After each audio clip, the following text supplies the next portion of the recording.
இதில் யார் எங்கு போனாலும் சரி இந்த கட்சியை ஆட்டவோ அசைக்கவோ முடியாது.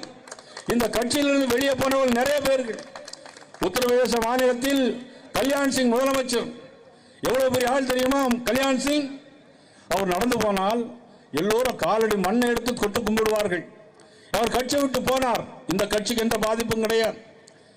இதே மாதிரி நிறைய உமா பாரதி இந்த கட்சி விட்டு போனாங்க, இந்த கட்சிக்கு எந்த பாதிப்பும் கிடையாது.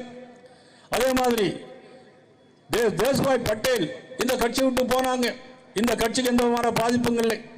இன்னைக்கு 12 ஆண்டுகளையும் தாண்டி இந்தியாவில் நீண்ட நாள் ஆண்டு பிரைம் மினிஸ்டர் என்ற பெயரும் பெருமையும் கொண்ட மாபெரும் தலைவர் நரேந்திர மோடி இருக்கின்ற கட்சி.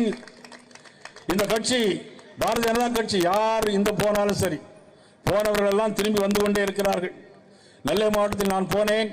நேற்று நெல்லை மாவட்டத்தில் விருந்து போனவர்கள் தயாசங்கர் உள்பட, அசோக் உள்பட, பொன்னுத்துறை உள்பட எல்லாம், கண்ணன் எல்லா மண்டல தலைவர்களும் நேற்றே என்னிடம் வந்து சேர்ந்திருக்கிறார்கள். இன்றைக்கு சென்றவர்கள் எல்லோரும் இன்னை திரும்ப வருவதற்கு யோசித்துக் கொண்டிருக்கிறார்கள். நான் இந்த போராட்டத்தின் மூலமாக நான் தெரிவிப்பது, யார் வந்தாலும் தாயுள்ளத்தோடு ஏற்றுக்கொள்ளப்படும், அவர்களுக்குரிய பொறுப்புகள் கொடுக்கப்படும் என்பதை இந்த கூட்டத்தின் வாயிலாக நான் தெரிவித்துக் கொள்ள கடமைப்பட்டிருக்கிறேன்.